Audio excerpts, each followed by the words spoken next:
नमस्कार, मेरा नाम शुभम श्रीवास्तव है और आज हम एक नए बिल्कुल सीरीज की शुरुआत कर रहे हैं जिसमें जो आइकॉनिक लर्नर जो पेड लर्नर्स हैं उनकी कॉपी लाइव चेक होगी और उसे यूट्यूब में डाला जाएगा।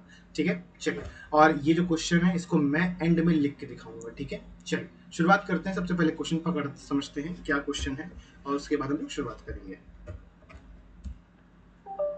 क्वेश्चन ये है, what do you understand by theory of continental drift and discuss the prominent evidence in its and it's supports. या एन होना चाहिए। इन 1912 ये क्वेश्चन 10 मार्क्स का है और 10 मार्क्स का मतलब हो गया सीधा 150 वर्ड्स। क्योंकि अब 150 वर्ड्स का मैं तो सीधा बोलता हूँ 2 पेजेस। ठीक है, तो 2 पेजेस में हमें क्वेश्चन लिखना है। इन 1912 Alfred Wagner propound the theory of continental drift in his world he called supercontinent to Pangaea and mega oceans called Panthalassa।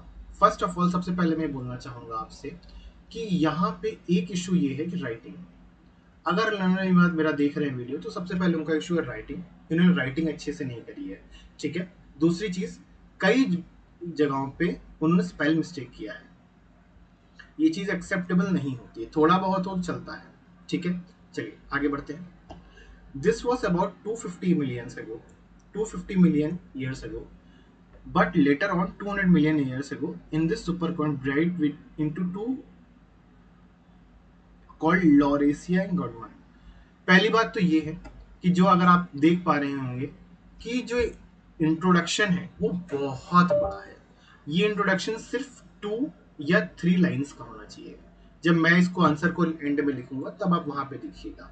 ठीक है, और अगर आप ये भी मान लें कि व्हाट डू यू अंडरस्टैंड में मैंने सर ये लिखा है तो ये तो बहुत ही गलत है। ठीक है, कॉन्टिनेंटल ड्रिफ्ट थ्योरी को यहाँ समझाना था कि क्या होता है कॉन्टिनेंटल ड्रिफ्ट थ्योरी। ठीक है, 250 मिलियन ईयर एगो या ये करना तो गलत है। ठीक है, तो ये वाला बिल्कुल ही अनवांटेड पार्ट था जो आपने लिखा है।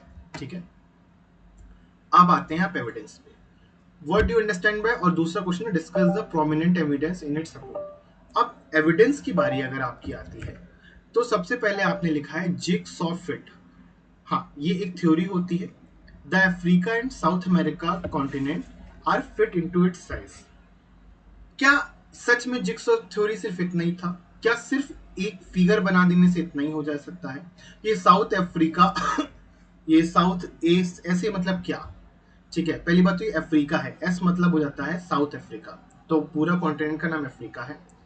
और ये साउथ अमेरिका लिखा है। अच्छा, साउथ अमेरिका और अफ्रीका। ठीक है, हर वक्त फिगर जोड़ना अच्छी बात नहीं है। दूसरी बात, हर समय फिगर के हिसाब से क्वेश्चन बना देना, कुछ भी बना देना, ये चीज गलत है। ठीक है, और क्या सिर्फ जिगसॉ इतना ही? जिगसॉ का मतलब होता है कोस्टल लाइन जो हो रखी है सभी कॉन्टिनेंट्स की वो ऑलमोस्ट सेम। ठीक है, अभी मैं कॉन्टिनेंटल ड्रिफ्ट थोड़ी जब आगे समझाऊंगा, जब मैं लिखूंगा तो मैं आपको और अच्छे से एक्सप्लेन करूंगा। दूसरा है volcanic eruption. The amount of magma increase and else in the form of lava is called volcano. अब वॉल्केनो इरप्शंस कैसे कॉन्टिनेंटल ड्रिफ्ट थ्योरी को एक्सप्लेन कर रहा है, मुझे ये बता दीजिए। क्या लिटरली लगता है कि जो सीडीएफ है कॉन्टिनेंटल ड्रिफ्ट थ्योरी उसमें वॉल्केनिक इरप्शन का कुछ है? और आपने अगर लिखा भी तो उसे आप एक्सप्लेन नहीं कर पाए। ठीक है, देन आइलैंड फॉर्मेशन। क्या सच में सीडीएफ में आइलैंड फॉर्मेशन हुए थे? Island arc formation. अब ये दोनों पॉइंट आपने 4 लिखा है, 5 लिखा है, ये दोनों कैसे मैनेज हो गए ये मुझे बता दीजिए। ठीक है, देखिए अगर आपके सामने क्वेश्चन है और आप कुछ भी लिख के आएंगे तो नंबर नहीं मिलेगा। ठीक है, अगर मुझे ये नहीं पता कि आप कौन से स्टेज पे हैं, बट ये ऐसे नहीं लिखा जाता। ठीक है, दूसरा, the Indonesian Philippines archipelago are made up of thousands of volcanic islands because of Pacific Ring of Fire are one of। अब यहाँ पे देखिए लिखा है because of ring of fire. ठीक है, बिकॉज मतलब क्या? ये कंक्लूजन आपका कैसे हो गया? ठीक है, the Indonesian Philippines archipelago are made up of thousands volcanic island. Volcanic island में ड्रिफ्ट थ्योरी कैसे? Because of Pacific ring. क्या आप ये कहना चाहते हैं कि पैसिफिक रिंग से चीजें हुई हैं? अब आप समझते हैं क्या होता है आपका कॉन्टिनेंटल ड्रिफ्ट थ्योरी। सीडीएफ जो है इसे अल्फ्रेड वैगनर ने दिया था। अब बेसिकली हम यहाँ पे ये समझेंगे कि अल्फ्रेड वैगनर ने कैसे चीजें करी। इसमें सीधा सीधा ये एक्सप्लेन किया गया है कि हम जो CDF के अल्फ्रेड वेगनर कहते हैं कि जो सभी पूरा जो कॉन्टिनेंट जो आज हम 7 कॉन्टिनेंट्स में देख रहे हैं वो सब सेम था, ठीक है, और ये सब आपस में जुड़े हुए हैं। ये सीधा से CDF है। इसके एविडेंसेस कुछ मिलते हैं जो मैं आगे जो मैंने लिखा है उसमें आंसर देखेंगे, ठीक है। तो ये मेरा आंसर है, ठीक है, ये मैंने खुद लिखा है। What do you understand by the theory continental drift? Discuss the prominent evidence in its support. सबसे पहले मैंने इंट्रोडक्शन दिया। The theory of continental drift was proposed by Alfred Wegener in 1912. बस 10 मार्क्स के क्वेश्चन में इतना काफी है, इसके आगे कुछ नहीं होगा, ठीक है। देखा 2 या 3 लाइंस में मैंने किया। तो इसके बाद पूछा क्वेश्चन क्या है, what do you understand by theory of continental drift. अब मैं ये एक्सप्लेन करूंगा कि मैं क्या समझता हूं कॉन्टिनेंटल ड्रिफ्ट थ्योरी से। All the present day continents were once joined together to called Pangaea. जो लर्नर ने, जो अनअकैडमी के लर्नर है, पेड लर्नर है, उन्होंने भी पैंगेसिया वर्ड यूज किया, उन्होंने वर्ड सही यूज किए बट उसको एक्सप्लेन ना कर पाए, ठीक है। और 200 million year Pangaea break apart and drifted present position. यानी 200 साल पहले पैंगिया जो पूरा था वो अलग अलग पार्ट में आ गया, ठीक है। ये चीज यहाँ पे तो मैं इसको थ्योरी समझता हूँ। बहुत सारे पॉइंट्स हो सकते हैं, सबके लिखने के अपने तरीके हो सकते हैं, लेकिन मैं एक बात आपको ये बोलना चाहता हूँ कि जो मैंने इसको प्रेजेंट में 5 मिनट में लिखा, जितना मेरी बुद्धि उस वक्त चली रियल लाइफ कंडीशन में, मैंने वो लिखा, ठीक है।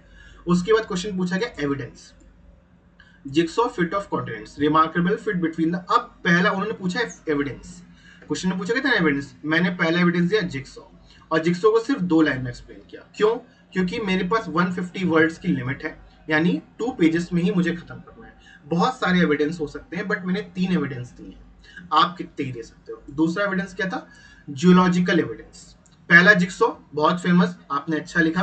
दूसरा, rocks of same age in structure are found on continents now separated by oceans. यानी जियोलॉजिकल एविडेंस ये कहता है कि जो सब रॉक्स हैं कहीं ना कहीं, अब 2 अगर मान लीजिए ये आपका यूरोप है, ये आपका साउथ अमेरिका है जो आप कह रहे हो, इसमें ये कैसे हो रहा है कि यहाँ जो रॉक्स मिल रहे हैं और यहाँ जो रॉक्स मिल रहे हैं वो सेम एज के कैसे हो गए? ये सबसे बड़ा एविडेंस था, ठीक है। फिर अब इसको मैंने एग्जाम्पल भी दिया है, ठीक है, कि एल्पेंजियन माउंटेन और क्लेडोनियन माउंटेन ये सेम जियोलॉजिकल फॉर्मेशन में है। अब क्या होगा सर, ये तो काफी डिफिकल्ट एग्जाम्पल को लिख देना है, ये मेरे दिमाग में आ गया। यही नॉलेज होती है, जैसे ही ये टीचर पढ़ेगा नंबर फट दे देगा। और फॉसिल एविडेंस, ठीक है, जो फॉसिल आपके यूरोप में मिले, एशिया में मिले, वही फॉसिल आपके अफ्रीका में मिले। तो सभी जगहों पे जो फॉसिल्स मिल रहे हैं ऑलमोस्ट वो सेम एज के हैं, सेम डीएनए के हैं, तो इसलिए फॉसिल एविडेंस है। अब सबसे बड़ी बात, evidence. Wegener theory of continental drift revolutionized the understanding of earth history and gave evidence that earth was once united. बस इसको अगर आप ऐसे ही करेंगे ना तभी आपको बेनिफिट होगा, ठीक है। अब आपने जो क्वेश्चन लिखा और जो मैंने क्वेश्चन लिखा उसमें डिफरेंस देख लीजिए, ठीक है। और आप बहुत सारी चीजें और भी कर सकते हैं, ठीक है। Thank you so much. अच्छा, इसके नीचे अगर आपने लास्ट तक वीडियो देखा है, इसके नीचे गूगल फॉर्म आएगा, उसको प्लीज भर दीजिएगा और उसमें आप अपने आंसर्स भी डाल सकते हैं। मैं वो आंसर्स को इसी सीरीज में एवेल्यूएट करूंगा, ठीक है। चलो, थैंक यू सो मच।